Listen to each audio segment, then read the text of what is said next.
Xiddiga Sadio Mane ayaa salaasadii ka baxay canaantii iyo waqtigii adkaa waxaanu ku guuleystay abaalmarinta xiddigii ugu fiicnaa kulankii ay Bayern Munich ku xasuuqday kooxda Victoria uu gool dhaliyay mid kalena uu caawiyey isaga oo ku daray bandhig ciyaareed kale oo heer sare ah.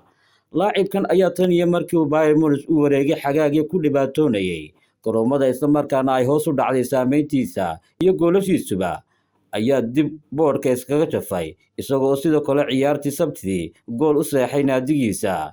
Kadib guushii xalay ayaa Sadio Mane hor yimid saxaafadda xilligii la siinayay abaalmarinta xiddiga garoonka, waxaana la weydiiyey xiddiga sanadkan ku guuleysanaya abaalmarinta xiddiga adduunka ee bartamaha bisha Oktoobar la bixinayo.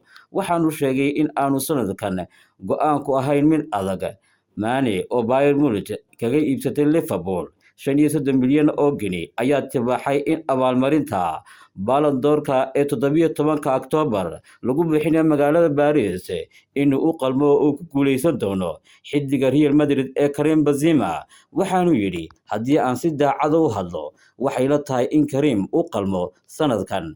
Waxa uu Real Madrid ku soo qaatay xilli ciyaareed aad u wanaagsan, waxa uu ku soo guuleystay Champions League, marka waxay la tahay inuu si fudud ugu qalmo.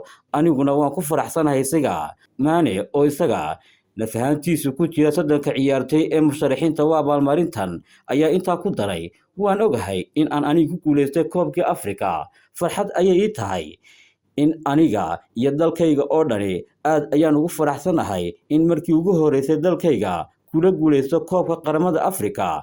Laakiin waxay la tahay in Karim Benzema u qalmo Ballon d'Or-ka. Run ahaantii waan ku faraxsanay taas, ayuu hadalkiisa ku soo gabagabeeyay xiddiga Sadio Mane.